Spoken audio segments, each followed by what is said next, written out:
Iya. Bismillahirrahmanirrahim. Assalamualaikum warahmatullahi wabarakatuh. Waalaikumsalam warahmatullahi wabarakatuh.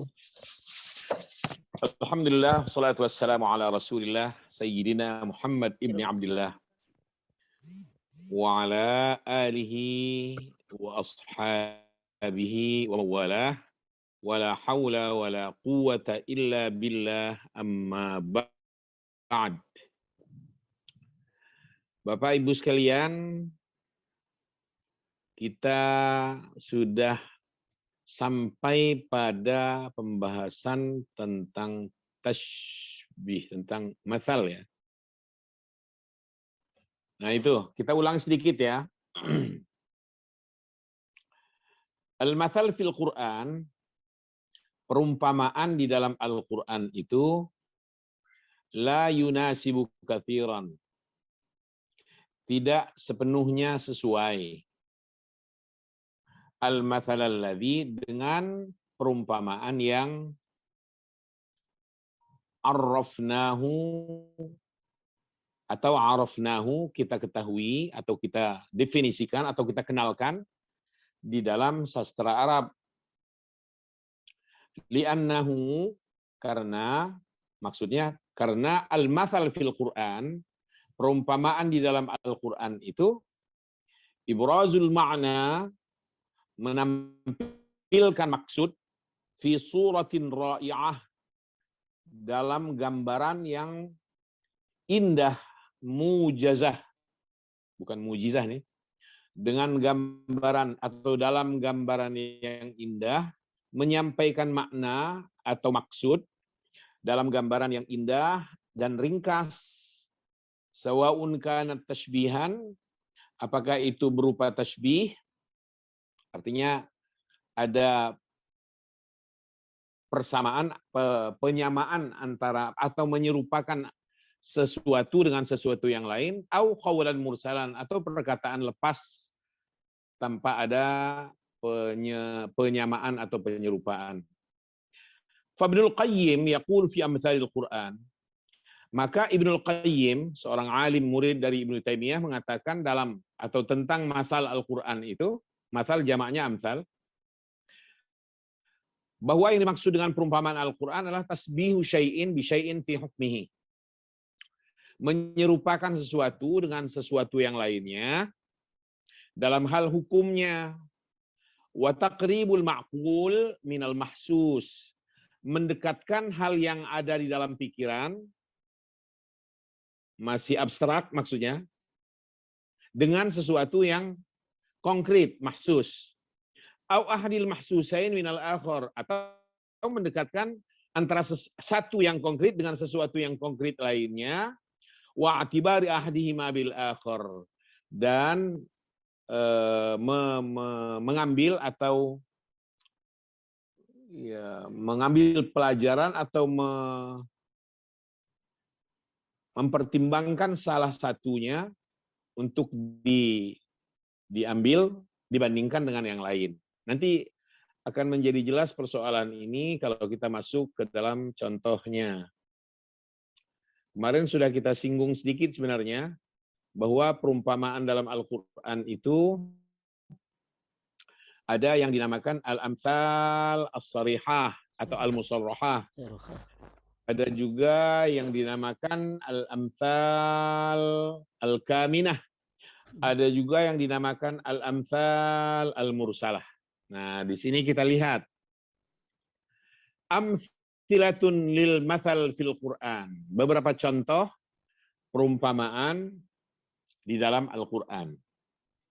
Aktsaruha, kebanyakan contoh-contohnya, contoh-contoh perumpamaan di dalam Al-Quran itu, ala tariqati tashbih sharih, mengikuti atau tampil dengan cara, dengan menghadirkan boleh, tashbih yang nyata, yang terang.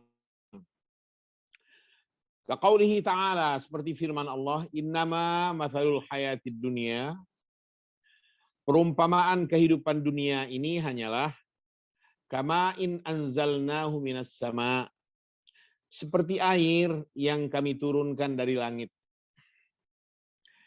Nah, tasbih ini tasbih yang terang dan nyata sekali. Allah umpamakan kehidupan dunia dengan air yang turun dari langit. Kira-kira dalam hal apanya ya? Kok diserupakan oleh Allah?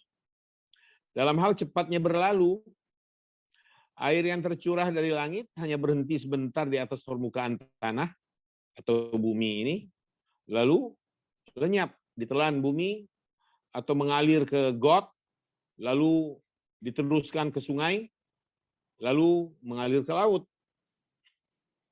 meneruskan perjalanannya. Nyangkut sebentar aja di atas permukaan tanah, setelah itu hilang. Baik itu ditelan ataupun hanyut.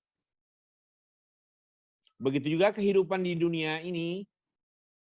Kehidupan di dunia ini sebentar, setelah itu meneruskan perjalanan selanjutnya, masuk ke alam-alam yang lainnya, alam kubur, ada alam kebangkitan, bermuara di akhirnya nanti surga atau neraka. Nah, ini namanya perumpamaan, tasbih ya, penyerupaan yang seperti inilah perumpamaan dalam Al-Quran itu kebanyakan. Jadi tasbihnya sharih, nyata, terang.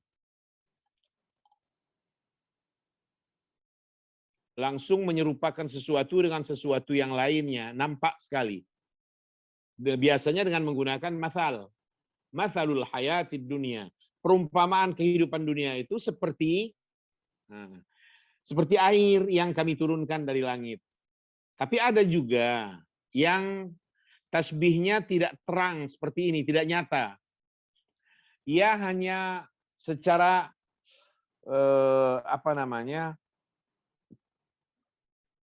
secara tidak langsung terkandung perumpamaan di dalamnya. Dinamakan dalam bahasa Arab dengan tasbih dhimni.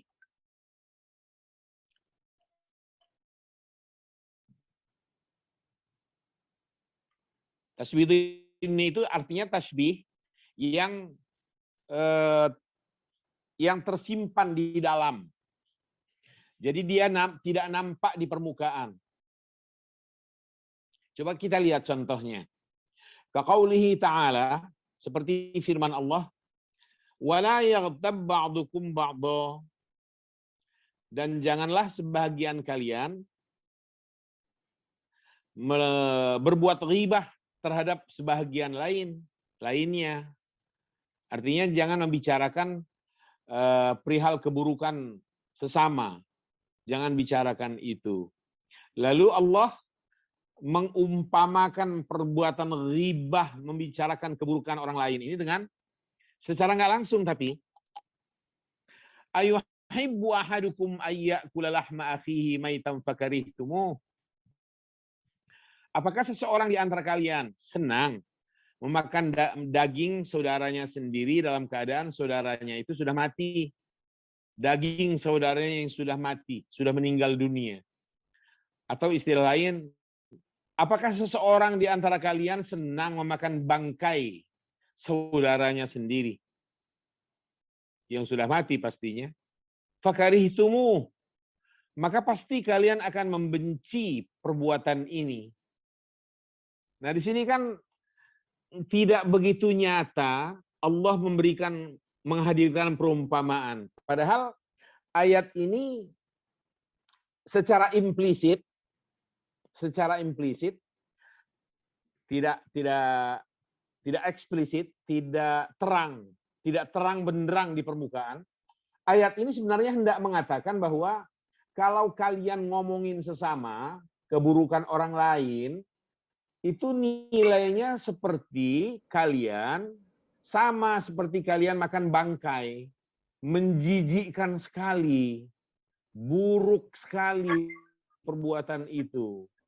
Padahal kalian kalau makan bangkai nggak senang, nggak suka. Kenapa? Ghibah masih dilakukan. Padahal sama itu kata Allah. Tapi kan nggak ada. Tidak ada kalimat begini. Mathalu man. Tidak ada kalimat begini.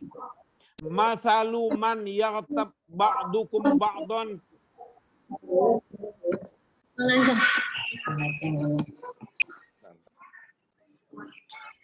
Emang suaranya ini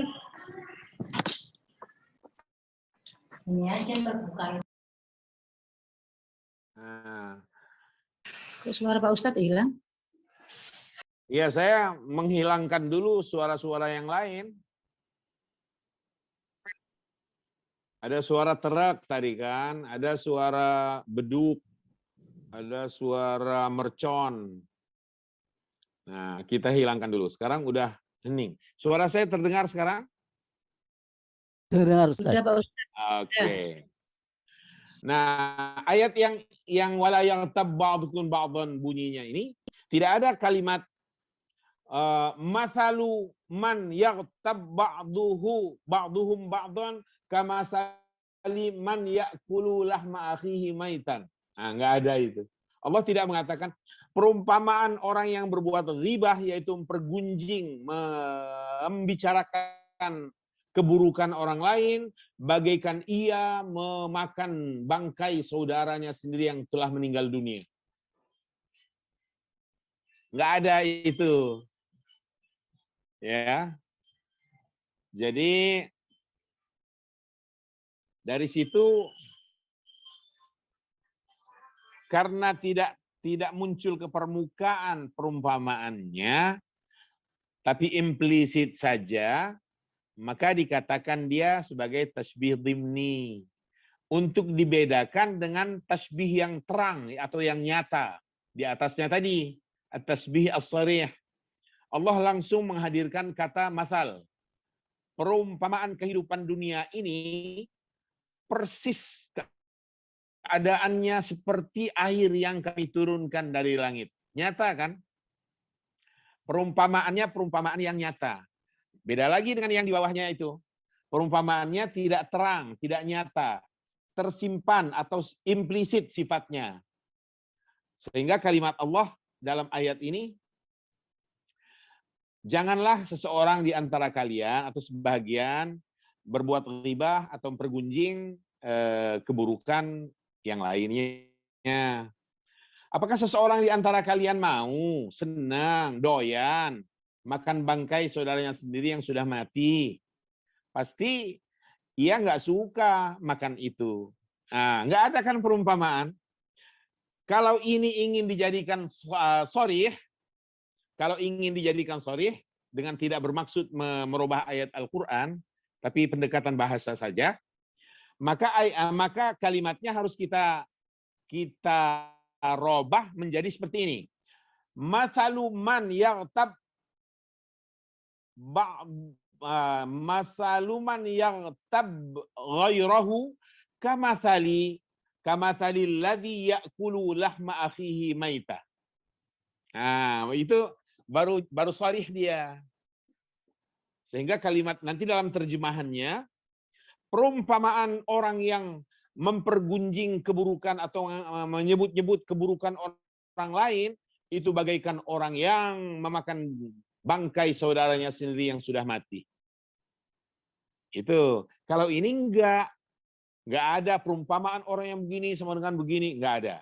Tetapi sesungguhnya nilainya adalah nilai perumpamaan. Allah dalam ayat ini Allah sedang mengumpamakan berbuat ghibah itu dengan makan bangkai saudara sendiri.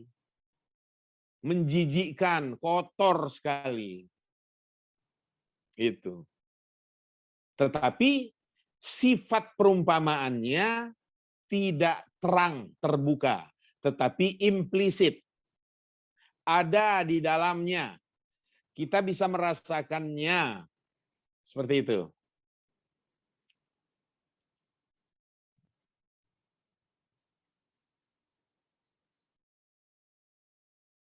Contoh lain ya. Saya berikan contoh di luar ini. Ada seseorang umpamanya namanya Ahmad. Ahmad ini orang yang selalu dibutuhkan oleh masyarakat luas. Karena ilmunya, karena kebaikan dan kedermawanannya, begitu. Pokoknya nama Ahmad ini kesohor sekali. Ini contoh ya. Lalu kita bilang begini, dengan ungkapan kita, Ahmad itu sering dicari oleh masyarakat luas, Bagaimana tidak? Namanya bulan purnama, cahayanya pasti dirindukan oleh orang banyak, bahkan oleh makhluk yang ada di bumi. Bulan purnama itu pasti dirindukan oleh makhluk yang ada di bumi. Hewan pun merindukan cahayanya bulan purnama itu. Di sini ada perumpamaan sebenarnya, tetapi tersembunyi atau tidak terang, tidak terbuka langsung. Saya sebenarnya dengan kalimat tadi sedang mengumpamakan ketersohoran Ahmad di tengah kehidupan masyarakatnya dan sangat dirindukan, bagaikan dirindukannya cahaya purnama, berarti Ahok dong. Dirindukannya cahaya purnama itu oleh makhluk yang ada di bumi. Nah, gitu ya. Itu namanya tasbih dhimni itu. Tasbihnya itu sifatnya implisit, tidak eksplisit. Kalau sharih dia eksplisit, nyata, dan biasanya langsung menggunakan identitas mathalu. Perumpamaan ini bagaikan itu, perumpamaan orang ini seperti itu, nah, gitu. Kita lihat selanjutnya. Wa minha, di antara perumpamaan dalam Al-Qur'an itu malam yastamil, redaksinya tidak mengandung ala tasbihin, tidak mengandung tasbih dan tidak juga mengandung isti'arah. Isti'arah itu perkataan yang sifatnya majazi. Majazi itu metaforis, seperti air dari langit dibahasakan dengan rizki dari langit. Nah, semacam itu namanya isti'arah. Menggunakan istilah yang berbeda untuk menunjuk sebuah pengertian. Nah, ada redaksi Al-Quran yang tidak ada tasbihnya. Kalau tasbih itu apa? Perumpamaan. Perumpamaan atau penyerupaan. Contoh, orang itu, saking gagahnya ini, orang itu seperti singa. Saya sedang menggambarkan orang dengan singa. Orang ini namanya musyabbah. Sedang singanya adalah musyabbah bihi.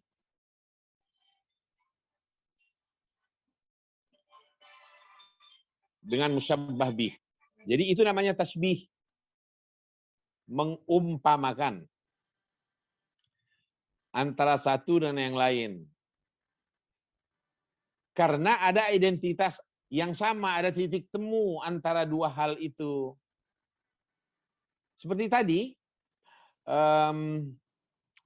kehidupan dunia ini seperti air yang kami turunkan dari langit. Perumpamaan itu tasbih itu namanya. Karena ada titik temu keserupaannya, yaitu sama-sama cepat lenyap, sama-sama cepat hilang. Kehidupan dunia ini cepat juga berlalu, hilang. Begitu juga air yang turun dari langit. Nah, semacam itu. Kita menyamakan atau menyerupakan seseorang dengan singa karena sama-sama berani, gagah umpamanya, semacam itu. Kita lihat, ada di antara redaksi Al-Qur'an itu tidak mengandung tasbih, tidak juga ada isti'arahnya. Contoh, kaqaulihi ta'ala, seperti firman Allah, ya ayuhannas, wahai manusia, duriba mathalum fastami'u lah. Telah dibuat, duriba itu telah dibuat, telah diberikan atau telah dibuat suatu perumpamaan, maka dengarkanlah dengan baik. Innal ladzina tad'una min dunillah, sesungguhnya Tuhan-Tuhan selain Allah yang kalian seru, yang kalian berdoa dan kalian sembah kepadanya itu, la yakhluqu dzubaba walau ijtama'u lah. mereka tidak pernah akan bisa menciptakan seekor lalat, walaupun Tuhan-Tuhan yang banyak yang kalian sembah itu berhimpun untuk tujuan menciptakan seekor lalat. Pasti gagal dan tidak pernah akan bisa. Dan wa iyaslubhumudz syai'an, dan jika ada lalat yang merampas sedikit saja dari makanan mereka atau minumannya, la yastanqidhuhu minhu, mereka tidak pernah akan bisa menyelamatkan makanan yang dirampas oleh lalat itu tadi. Dha'afat talib wal matlub, baik yang mencarinya, mengupayakan mendapatkan lagi makanan yang diambil lalat itu tadi, lemah. Wal matlub, begitu juga makanan yang dicari yang sudah dirampas dan ditelan oleh seekor lalat tadi juga lemah. Tidak mungkin maksudnya untuk didapatkan lagi. Nah, di sini ada perumpamaan, tetapi tidak ada tasbih, tidak ada isti'arah, tidak ada Allah mengumpamakan bahwa perumpamaan orang-orang yang menyeru berhala-berhala sebagai Tuhan-Tuhan selain Allah itu, perumpamaan mereka bagaikan orang yang bagaikan seekor lalat, bagaikan orang yang lemah yang tidak bisa mengambil kembali makanan yang sudah dirampas oleh lalat. Artinya manusianya lemah, begitu juga Tuhan yang disembahnya juga lemah. Nah, di sini tidak ada perumpamaan itu, tapi dapat dirasakan karena terkandung di dalamnya, tapi nggak ada tasbih, tidak ada tasbih. Kalau yang di atasnya tadi masih ada tasbih, masih ada rasa bahasa kita, bisa merasakan rasa bahasa Arab maksudnya, bisa merasakan bahwa Allah di sini sedang mengumpamakan orang yang berghibah itu seperti orang yang memakan bangkai sesama. Dha'afat talib wal matlub. Faqauluhu, ini penjelasan. Maka firman Allah, innal ladzina tad'una min dunillahi la yakhluqu dzubaban. Sesungguhnya orang Tuhan-Tuhan yang kalian seru selain Allah itu tidak pernah akan bisa menciptakan seekor lalat. Qad sammahullahu mathalan. Ini saja sudah cukup disebut oleh Allah sebagai perumpamaan. Walaysa fihi isti'arah. Tapi sama sekali dalam redaksi ini tidak ada isti'arah. Artinya tidak ada kata yang bukan sebenarnya yang dipinjam. Nggak ada. Nggak ada bahasa metaforisnya, tidak ada. Wala tashbih, tapi juga tidak ada kata yang langsung menunjukkan perumpamaan. Bahwa perumpamaan Tuhan-Tuhan yang kalian sembah itu ibarat orang yang makanannya dicolong oleh seekor lalat. Tuhan-Tuhannya lemah untuk menolong penyembahnya. Kemudian begitu juga lah sekiranya orang yang memiliki makanan itu tidak pernah akan bisa menolong atau menyelamatkan makanan dirinya yang dirampas oleh seekor lalat. Oke. Wahunaka, di sana banyak sekali ayatun Qur'aniyah, ayat-ayat Al-Quran, jariyatun majral amthal, yang dapat diposisikan sebagai perumpamaan, haitsu yatadawaluhan nas, di mana banyak kalangan, maksudnya umat manusia mempopulerkannya. Yatadawaluhan nas, mempopulerkannya, manusia mempopulerkannya. Karena ia ayat yang diposisikan sebagai majrul amsal, yang diposisikan pada posisi perumpamaan. Di sini disebutkan beberapa contoh dari ayat-ayat Al-Quran, ya, petikan yang diserupakan atau yang dipopulerkan oleh banyak kalangan sebagai perumpamaan. Wa min amthilati dzalika ma yali, di antara contohnya, wala yahiqul makrus sayyi'u illa bi ahli. Maksudnya tindakan makar, tipu-tipu yang jahat itu tidak akan berakibat, tidak akan menimbulkan keburukan, melainkan atau selain kepada pelakunya. Orang yang menipu, dia akan menerima akibat dari apa ya perbuatan yang dia lakukan. Orang yang berbuat jahat, maka dia hasil dari kejahatan atau perbuatan jahatnya akan menimpa juga balik ke dirinya sendiri. Ini menjadi populer di kalangan ahlul Quran ya. Kalau di kalangan masyarakat luas ya enggak. Udah bisa baca Quran saja sudah bagus. Boro-boro ini bisa dianggap sebagai perumpamaan. Terus populer di kalangan siapa? Di kalangan ahlul Quran. Sehingga ini akhirnya menjadi salah satu peribahasa lah kira-kira yang populer. Wala yahiqul makru sayyi illa bi ahli. Kira-kira saya tanya dulu. Ada nggak persamaan redaksi ini? Persamaan maksudnya, adakah padanan redaksi Al-Quran ini atau makna redaksi Al-Quran ini dengan peribahasa yang populer dalam suatu masyarakat tertentu, termasuk kita Indonesia? Coba cari.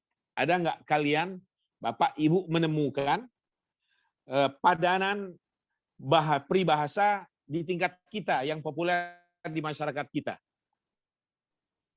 Bahwa orang yang berbuat keburukan akan akibat buruknya akan kembali menimpa dirinya sendiri. Barang siapa menggali lubang, dia sendiri yang masuk dalam. Bahu Menanam dia yang panen. Oke. Kalau itu memang dianggap menepuk air perumpamaan, di dulang terpercik muka menepuk sendiri. air di dulang. Nah itu. Itu yang lebih mengena perumpamaannya. Karena perumpamaan itu, redaksi perumpamaan, redaksi peribahasa, itu nggak bisa dipopulerkan seketika. Ya, sebentar Ibu. Bapak.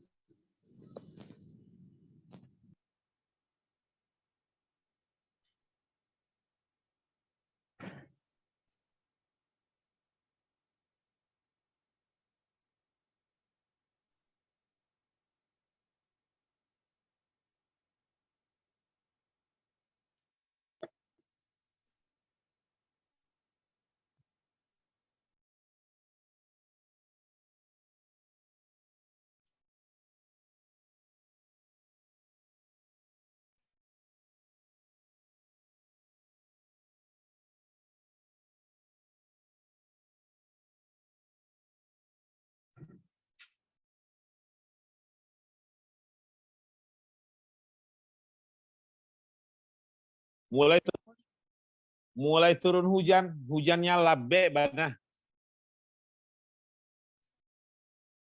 Oke. Jadi peribahasa itu nggak bisa diredaksinya dibuat-buat. Karena apa? Karena syarat peribahasa itu kan bahasa susunannya indah, singkat, dan memang populer. Contoh, kita nggak bisa merubahnya nih. Nasi telah menjadi bubur. Ini nggak bisa kita rubah. Ya, mau bagaimana lagi? Nasi sudah berubah menjadi ketupat. Nggak bisa. Nah, jadi ada redaksi sendiri kira-kira peribahasa itu yang memang orang lain banyak kalangan mempopulerkannya karena redaksinya singkat, indah, dan cakupan maknanya menyeluruh. Oleh karena tadi ada padanannya, redaksi Al-Quran ini maknanya ada padanannya dalam peribahasa yang populer di kalangan suatu masyarakat tertentu, maka perumpamaan semacam ini namanya al-amthal al-kaminah. Al-mathalul kamin. Al-amthal al-kaminah. Apa maksudnya? Yaitu peribahasa Al-Quran yang memiliki padanan dengan peribahasa di luar Al-Quran yang populer di kalangan suatu masyarakat tertentu. Kita lihat nomor 2, ini juga populer loh di kalangan para ulama, para ahli Al-Quran. Qul kullu ya'malu ala syakki.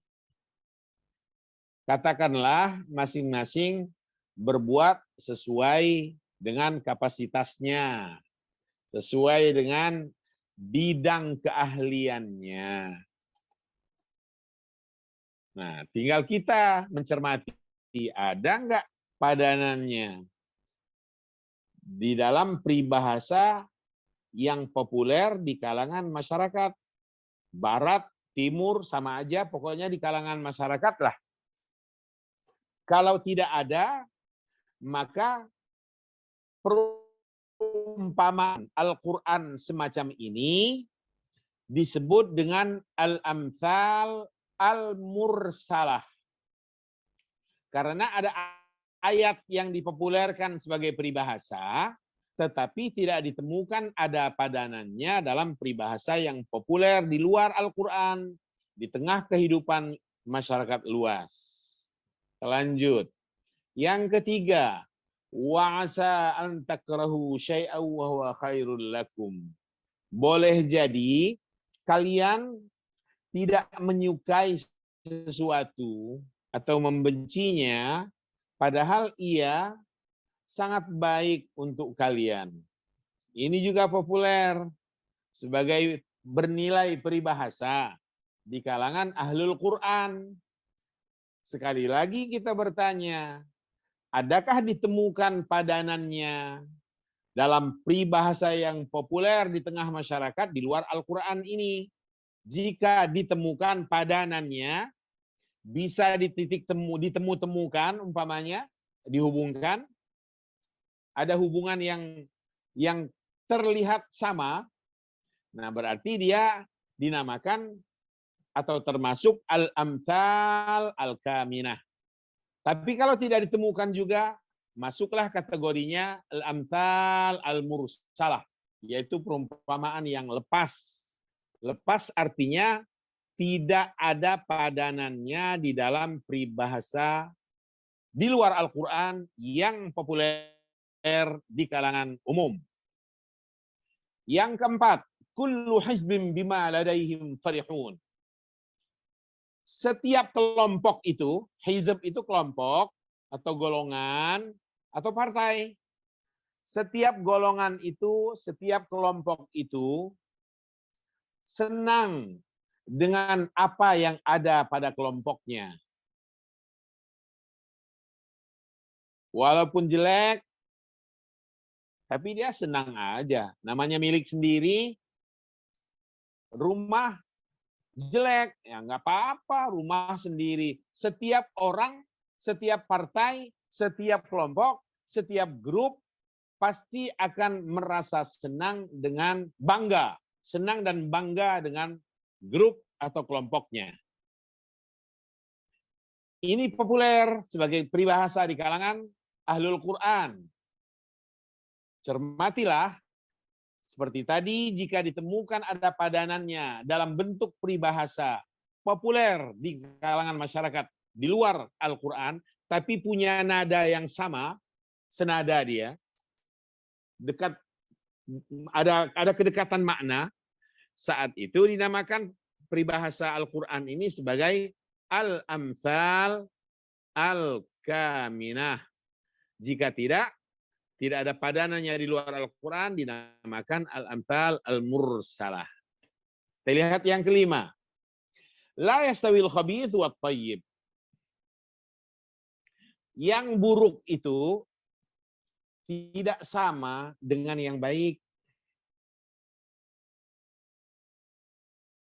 Ini populer juga sebagai peribahasa Al-Quran di kalangan masyarakat ulama ahlul Quran. Jika ditemukan ada padanannya pada peribahasa yang populer di kalangan masyarakat di luar Al-Quran ini, jadilah ini termasuk al-amthal al-kaminah. Jika setelah dicermati kok susah nemukan, nggak ada kok peribahasa yang populer di masyarakat yang mendekati redaksi ini, tidak sama antara yang buruk dengan yang baik. Nah, maka jadilah dia al-amthal al-mursalah. Begitu seterusnya. Selanjutnya. Kam min fi'atin qalilatin ghalabat min fi'atin qalilatin ghalabat fi'atan katsiratan biiznillah. Berapa banyak kelompok yang sedikit dapat menaklukkan, mengalahkan kelompok yang jumlahnya banyak dengan izin Allah. Dengan seizin Allah Subhanahu wa taala, kelompok yang jumlahnya hanya sedikit saja bisa menaklukkan, mengalahkan kelompok yang jumlah personil di dalamnya banyak atas izin Allah. Ini juga peribahasa Al-Quran yang populer di kalangan Ahlul Quran. Jika kita menemukan ada padanannya, ada kedekatan redaksi atau makna dengan peribahasa yang populer di masyarakat, jadilah nomor 6 ini al-amthal al-kaminah namanya. Yaitu perumpamaan yang memiliki padanan dengan yang populer di luar Al-Quran. Tapi jika tidak ditemukan adanya titik kesamaan dengan atau padanan dengan peribahasa di luar Al-Quran, ia, nomor 6 ini maksudnya, menjadi al-amthal al-mursalah, perumpamaan yang lepas. Yang ketujuh, tahsabuhum jami'an wa qulubuhum syatta. Yang artinya, kalian mengira mereka itu berhimpun menjadi satu yang kuat. Wa qulubuhum syatta. Padahal hati mereka sebenarnya sedang tercerai-berai.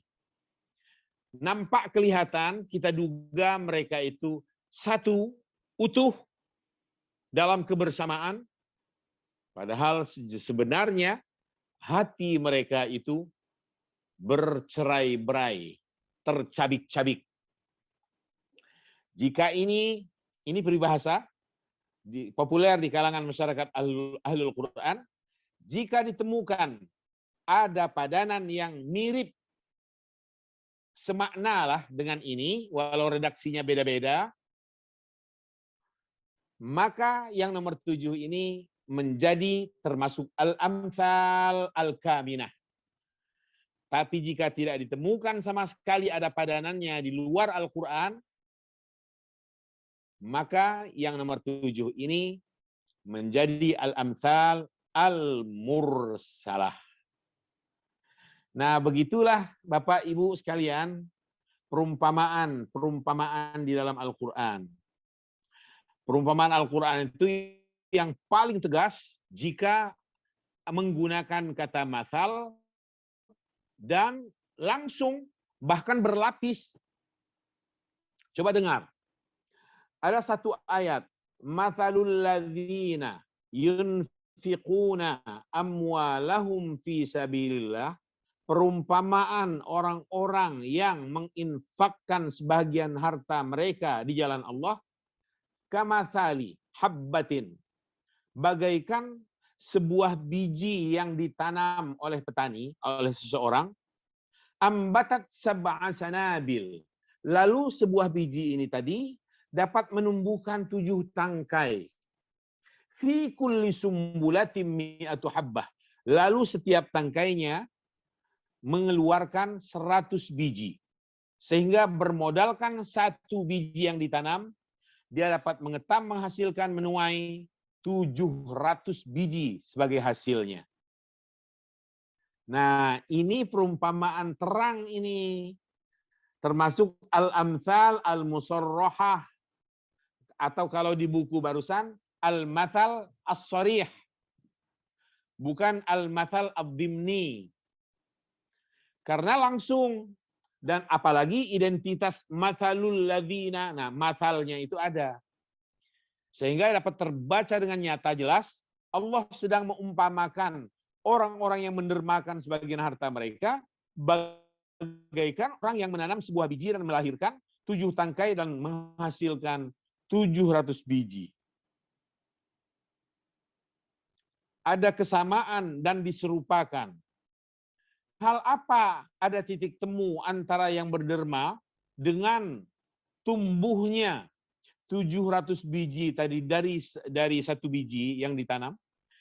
Titik temunya adalah pada banyaknya pahala kebaikan yang diperoleh atau hasil yang didapat dari perbuatan baik atau sedekah yang dijalankannya.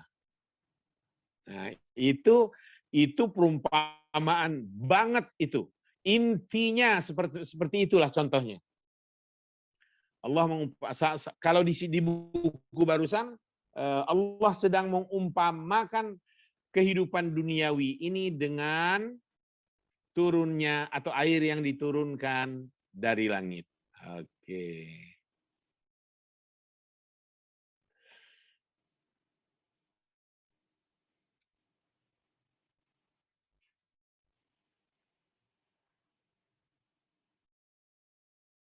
Kita lihat selanjutnya.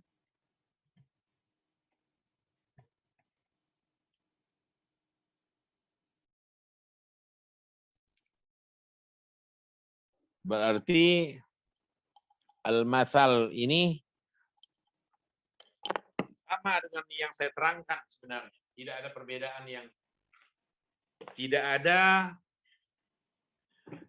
perbedaan yang mencolok, hanya ada istilah. Kalau yang saya terangkan kemarin al-amthal al-musarrahah, bukunya mengatakan al-mathal as-sharih. Nah, seperti itu. Al-mathal as-sharih. Oke, kita beralih sekarang. Sampai disitulah al-mathal. Setelah al-mathal itu kita masuk ke dalam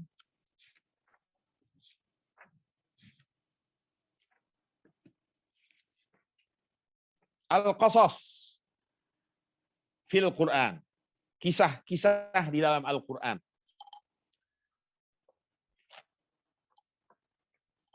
Kita kembali ke buku, saya tidak tayangkan tidak share ya, karena belum saya foto, belum saya masukkan ke laptop. Tapi nggak apa-apa. Kita kembali ke bukunya saja. Al-Mathal fil Quran. Bukan. Qasas. Al-Qasas fil Quran. Al-Qasas artinya adalah kisah-kisah. Anwa'ul qasas fil Quran wa fawaiduhu. Macam-macam kisah di dalam Al-Quran dan faedahnya.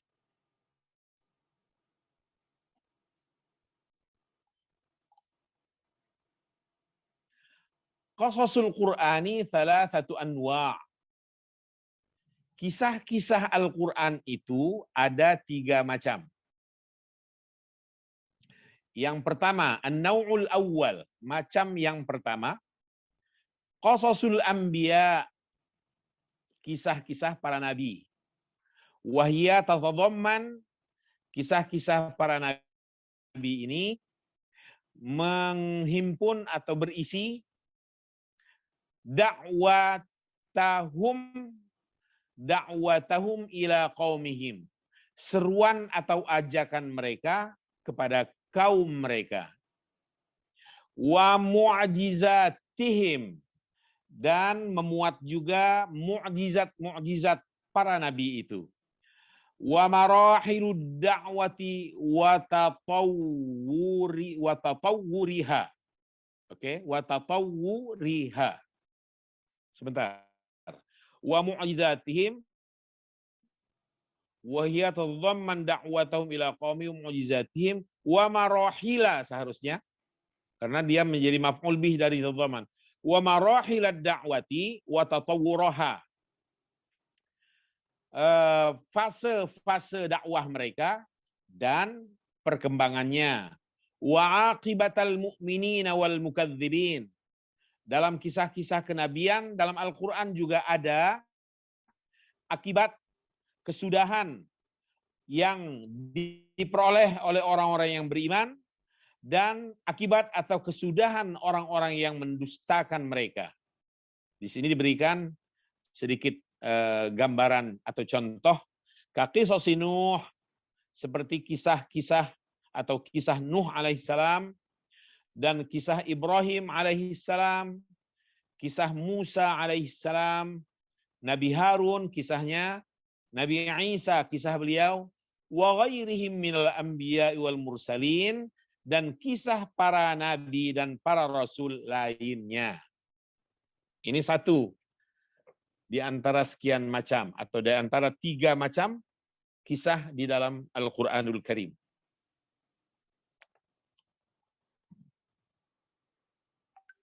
Bapak Ibu sekalian, kalau ingin banyak tahu tentang kisah para nabi, harus merujuk langsung kepada buku-buku tentang Qisasul Anbiya, kisah para nabi.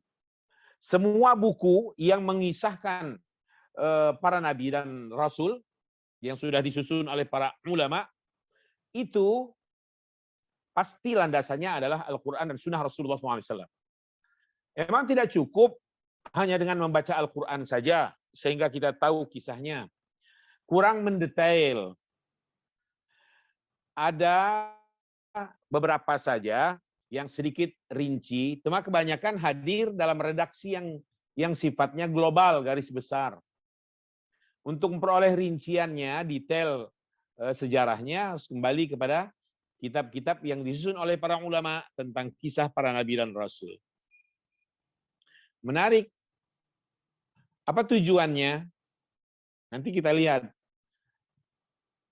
Di antara tujuan mempelajari atau membaca kisah para nabi itu, agar kita mendapatkan pelajaran yang berharga dalam kehidupan tentang betapa kekuasaan Allah telah ditunjukkan oleh Allah kepada para nabi dan rasulnya melalui peristiwa-peristiwa yang mereka alami dalam kehidupan.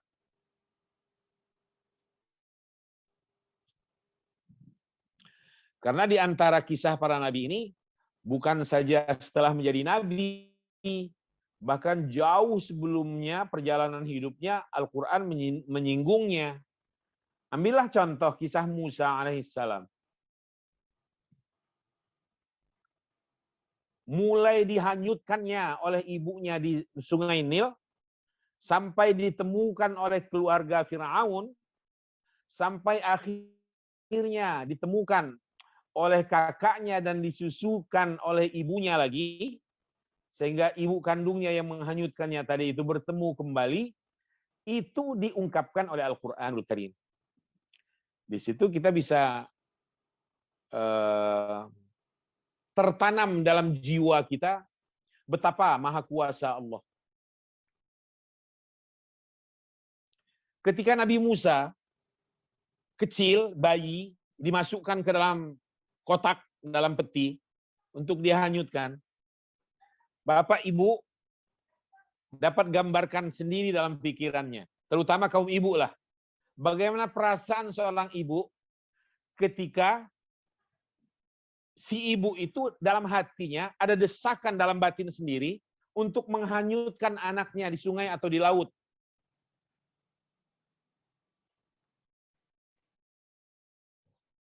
Yang resikonya tinggi.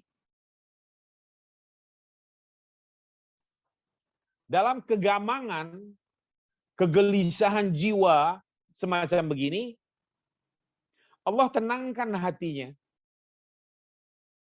Kamu nggak usah takut, wahai ibu Musa, akan kami pertemukan kembali engkau dengan anakmu. Dan ternyata di ujung sana nanti, ibu Musa memang dipertemukan oleh Allah dengan Musa alaihissalam. Karena ketika peti itu lewat, melintasi Sungai Nil itu mengalir di bawah istana Firaun. Bagian Sungai Nil itu ada yang berbelok mengalir ke bawah istana.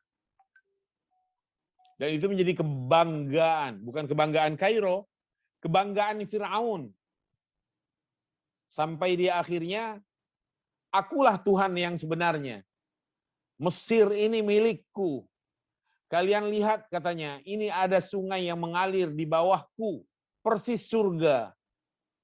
Yang dilukiskan oleh Al-Quran, tajri min tahtihal anhar. Mengalir sungai-sungai di bawahnya. Nah ini sudah terbukti, kata Firaun. Ada sungai yang mengalir di bawah istanaku. Nah, ketika itu, peti yang berisi Musa mungil, Musa bayi, melintas di bawah istana Firaun. Nah, oleh orang kerajaan, diambil, dibuka, dan ternyata isinya adalah sosok bayi. Firaun hampir saja ingin bertindak kasar terhadap bayi ini. Tapi istri Firaun, siapa nama istri Firaun? Asia, Siti Asia. Nah, Asia ini yang menenangkannya dengan mengatakan, Firaun, wahai raja, bersabarlah. Boleh jadi ini akan menjadi anak kita dan membanggakan keluarga. Ya, akhirnya urung niat untuk bertindak kasar atas bayi ini. Sampai suatu hari, Firaun menggendongnya, jenggot Firaun dijambak, ditarik habis oleh tangan Musa yang mungil. Tapi apa yang dirasakan Firaun? Yang dirasakan Firaun, seluruh rahangnya seakan mau copot, saking sakitnya. Karena bukan tangan Musa sejatinya, tapi ada malaikat yang menggerakkannya. Wajar saja Firaun luar biasa. Dendam dia naik lagi. Mau dibunuh Musa alaihissalam. Tapi kata istrinya, bersabarlah lagi. Ini bocah, bukan orang dewasa. Dia belum mengerti apa-apa. Kalau ingin tahu bukti, coba sodorkan bara api dan sodorkan air susu atau roti atau makanan. Pasti yang dipilihnya adalah bara api. Tangan Musa hampir saja mengarah ke air susu atau makanan yang dijejer di samping bara itu. Kalau bukan karena malaikat yang menepisnya, sehingga berbelok arah ke bara dan digenggam langsung dimasukkan ke mulut Musa oleh Musa sendiri. Itu yang terjadi. Ada kekeluhan pada lidah ketika berbicara. Musa tidak fasih kalau bicara. Dan Musa mengakui itu. Wa akhi Harun huwa afsahu minni lisana. Saudara saya, Nabi Harun itu lebih fasih lidahnya daripada saya. Maka di antara doa Nabi Musa juga, wahlul 'uqdatam min lisani. Uraikan maksudnya kekeluhan pada lidah saya. Yafqahu qawli, mudah-mudahan mereka dapat memahami dengan baik ucapanku dengan lidah seperti ini. Nah, akhirnya Firaun nggak jadi juga. Suatu hari dipasang iklan. Artinya ada iklan yang disebarluaskan. Siapa di antara wanita yang sanggup dan mau untuk memberikan air susunya untuk Musa alaihissalam. Si A, si B, si D dari semua perkampungan hadir, siap dengan tentunya Wani Piro, dengan biaya yang tinggi kalau sampai Musa ini mau. Yang terjadi apa? Musa kecil menolak semua perempuan yang hadir untuk menyusuinya. Sampai akhirnya ada seorang wanita datang ke kerajaan Firaun dan menawarkan bahwa ada seorang wanita di kampung sebelah sana barangkali siap untuk menyusukan bayi ini. Yang datang ini adalah kakaknya Musa alaihissalam atau saudari perempuannya. Lalu Firaun siap untuk itu. Wanita ini disuruh datang. Datanglah ibu Firaun. Ibu Firaun datang menemui bayinya yang selama ini hanyut, belum diketemukan. Dan ada informasi kalau ia ada di istana kerajaan. Ketika ibunya datang, saya tanya, kira-kira ibu kalau melihat bayinya sendiri, anaknya sendiri, menemukan bayinya yang sudah lama hilang dari dirinya, dari diri ibu, kira-kira suara apa yang akan keluar dari lidah ibu? Saya tanya. Menjerit atau diam cuek? Cuek bebek? Menjerit, Ustaz. Subhanallah. Mungkin menjerit dan mengatakan, anakku, sayangku, alhamdulillah sehat, sambil menepok-nepoknya. Tanda sayang, tanda cinta, tanda bahagia karena pertemuan itu. Beda lagi dengan Ibu Musa. Hati Ibu Musa digenggam Allah. Sehingga tidak boleh mengekspresikan kegembiraan. Tidak meluapkan apa-apa kegembiraan dan rasa senangnya. Begitu Ibu Musa datang dan melihat, tahu bahwa itu bayinya, Ibu Musa seperti orang lain, cuek. Oh, ada bayi. Mau disusukan.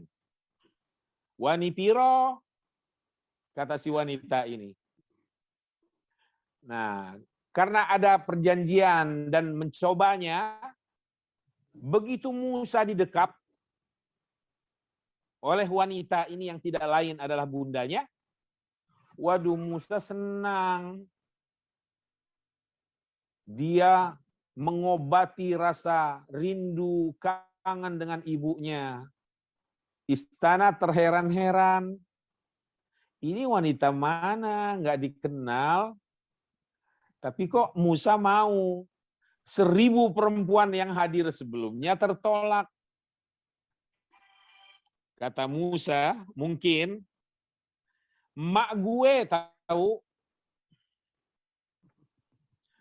Seandainya kalimat itu bisa terdengar, akan seperti itu suara Musa alaihissalam. Tapi begitulah Allah menggenggam rasa gembiranya Ibu Musa, hatinya dalam kendali ilahi.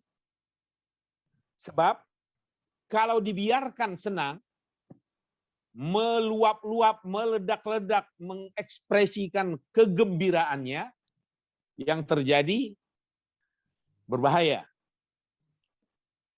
Musa bisa dibunuh oleh Firaun. Karena ultimatumnya, kalau ada anak laki-laki yang lahir, maka harus dibunuh. Dan itu gilir bergilir. Tahun ini kebijakan itu berjalan. Kayak 3 in 1 jadinya. Besok, tahun besok kebijakan tidak berjalan. Tahun ini kalau ada orang yang melahirkan bayi laki-laki, anaknya harus dibunuh. Tahun depan tidak, aman. Nah, anehnya ketika Musa alaihissalam dilahirkan oleh ibunya, persis dalam tahun kebijakan yang harus berjalan. Bagaimana tidak mengerikan? Musa bisa diancam dengan pembunuhan oleh kerajaan Fir'aun. Tapi Allah punya cara yang berbeda. Allah selamatkan Musa, nabinya, rasulnya ke depan. Dan ibumu dipertemukan kembali. Kai taqarra ainuha wala tahzan.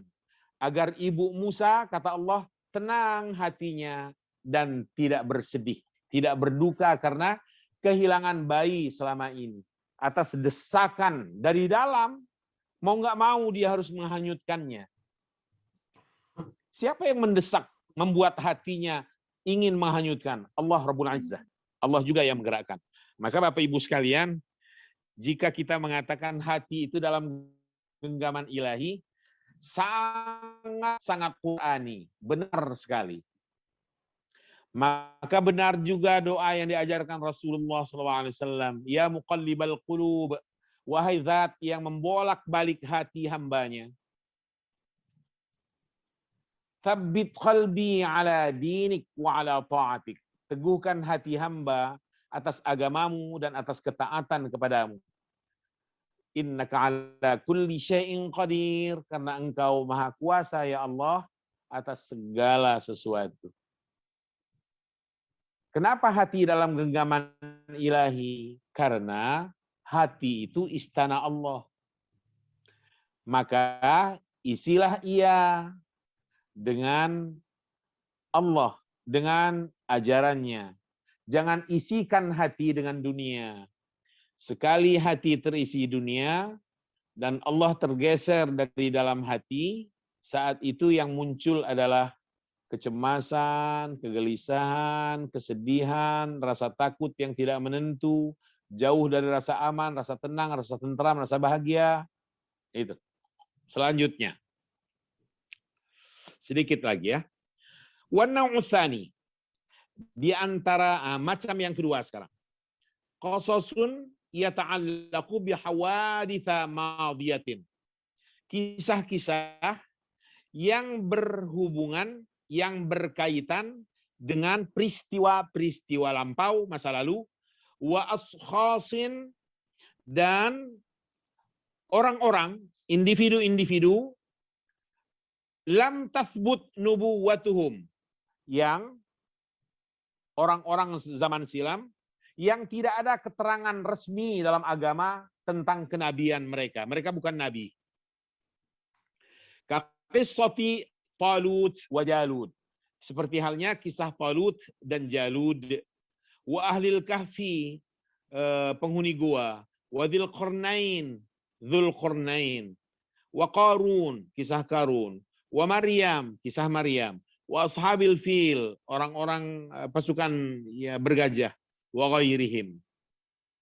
Nah, kisah-kisah semacam ini termasuk bagian dari kisah dalam Al-Quranul Karim atau kisah Al-Quran bahkan. Tapi ia tidak terkait dengan kenabian. Apalagi memang orang-orang yang muncul dalam kisah-kisah ini untuk macam yang kedua, mereka belum sampai pada tingkat kenabian. Walaupun ada pendapat namanya khilaf ya, perbedaan, perselisihan pendapat yang menyebut bahwa mereka termasuk nabi juga. Sampai-sampai ada yang mengatakan Maryam juga dapat wahyu, dan karena Maryam dapat wahyu, berarti Maryam nabi. Jawabnya, nggak mungkin, karena Maryam itu perempuan. Nabi itu tidak pernah ada perempuan, kecuali Nabilah. Rasul sepanjang masa tidak ada perempuan. Semua laki-laki. Untuk suatu hikmah tertentu yang dikehendaki oleh Allah Subhanahu wa taala. Maka menjadi perdebatan juga di kalangan para ahli. Dari sudut pandang perspektif agama lah, bolehkah wanita menjadi pemimpin dunia? Bolehkah wanita menjadi presiden? Bolehkah menjadi wali kota untuk Indonesia? Boleh. Apa sih yang nggak boleh untuk Indonesia? Semua boleh untuk Indonesia mah. Dari A sampai Z boleh semua.